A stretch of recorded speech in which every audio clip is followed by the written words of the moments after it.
Welcome to MathZip. This video we are going to start part 2. Last video we have tried to solve 1, 2, 3 and this video we will start from number 4. Let's start. Number 4. Here is p square plus 10p plus 25. So first we have to factorize this 25.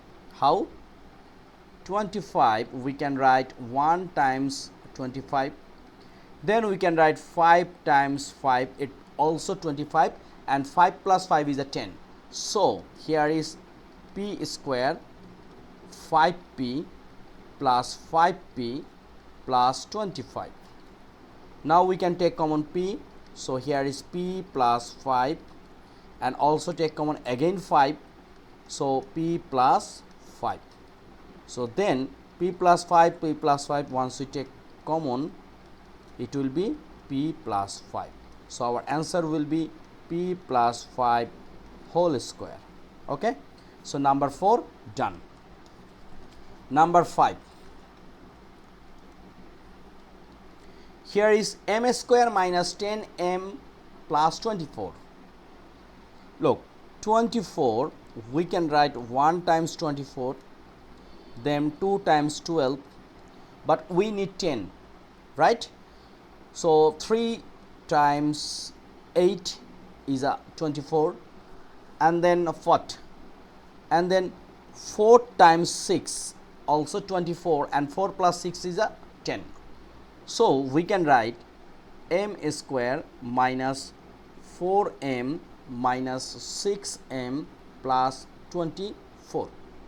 Then we can take common m, so m minus 4, and we can take common minus 6, again m minus 4, and once we take common minus m minus 4, it will become m minus 6, and this is our answer. So number 5 done. Number 6, again here is 24, but we need minus 5. So what can we do? Look, 8 and 3 means 3 times 8 is a 24, and minus 8 and plus 5 will be minus y. So this one we can write y square minus 8y plus 3y minus 24.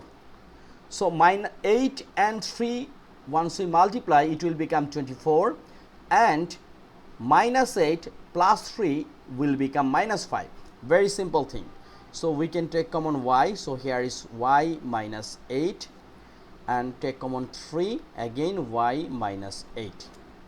Therefore y minus 8, and here is y plus 3. This is our answer. Very simple. So part 2 done. Last video we have completed 1 to 3, it was part 1, and this video 4, 5, 6, it means part 2, and we can say done. Next video we will see 7, 8, 9, it means part 3. Till then, keep practice, take care of yourself, and please subscribe my channel, which is MathZip. Thank you.